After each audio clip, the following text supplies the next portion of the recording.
Aurten, 2025ko azaroaren 26an, 40 urte beteko dira Guardia Zibilak Mikel Zabalza Garate atxilotu, torturatu eta hil zuenetik. Data seinalatu hau probestuz, hemen presente gaudenok, Altzako, Aezkoako eta Bortziretako herri ekimenak, Debuseko langileak, torturatuen sareak eta Egiari Zor Fundazioak, elkarlanean eta irudi berritu batekin aurrera eramango dugun Mikel Zabalza 40 urte gogoan egitasmoa aurkeztu nahi dizuegu. Etenik ez duen aria, herri memoriaren aria. Ari horrek ekarri gaitu gaur egun gauden tokira. Hil zutenetik 40 urte igaro diren honetan, Mikel Zabalza estatuko indarkeriaren biktima gisa aitortua izan da Hego Euskal Herriko instituzio nagusietan, Eusko Jaurlaritzak 2022an eta Nafarroako Gobernuak 2024an.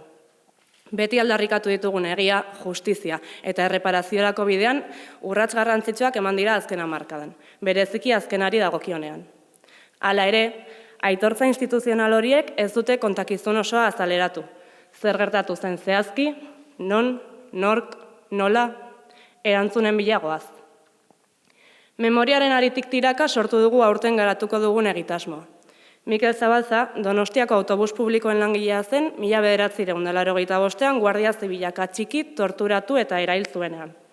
Gertakariak, eztabaida politikoaren erdigunean, mobilizazio sozial erraldoia eragin zuen Euskal Herrian. Manifestazio jendetsu andana eta greba orokor bat egiteraino. Mikel desagertu egon zen 20 egunetan izandako ekintza horien artean, bere lankideek egindako protesta ikonikoa izan zen. Hemen ez dago gidaria non dago, zioen Donostiako udaletxeraino eraman zuten autobusetik zintzilikatutako pankartak. 40 urteren ondotik, ekintza hura berreskuratuko dugu. Azaroaren 26tik abenduaren 14, Mikel Zabalza desagertua izan zen egunetik, Bidasoa ibaian agertarazi zuten egunera arteko datetan, autobus batek Euskal Herriaren parte bat zeharkatuko du. Orbaizeta, Iruña, Bortziriak, Altza eta Donostia lotuz. Zabalza auziaren nondik norakoak ezagutarazteko helburuz, autobusak erakusketa bat izanen du barnean. Eta tokian toki, hainbat ekintza antolatuko ditugu autobusaren bueltan. Abenduaren 14an emango diogu amaiera egitasmoari, Donostian egingo dugun ekitaldi nagusi batekin.